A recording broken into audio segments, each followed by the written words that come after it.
சேசுமரி சூசை துணை.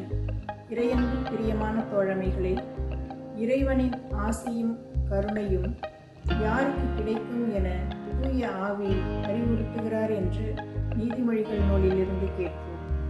நீதிமொழிகள் அதிகாரம் 3 இறைவசனங்கள் 33-34. பொல்லாரது வீட்டின் மேல் ஆண்டவரது சாபம் விழும். அவருக்கு அஞ்சி நடப்போரின் உறைவிடங்களில் அவரது ஆசி தங்கும். சிறுகுற்றோரை அவர் இகழ்ச்சியுடன் நோக்குவார். தாழ்நிலையில் உள்ளவர்களுக்கோ கருணை காட்டுவார்.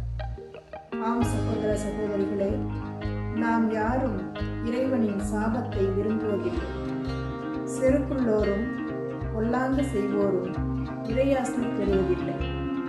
அதே சமயம் இறைவனுக்கு அஞ்சி தாழ்ச்சியுடையோராய் வாழ்க்கை நடத்தும் போது இறைவனின் கருணையும் ஆசியும் நம்மேல் தங்கும். இத்தகைய எளிமையான வாழ்வு வாழ வல்லமை அவரிடமிருந்தே கேட்போம். இறைவன் என்றென்றும் வாழ்க்கை பெறுவாராக.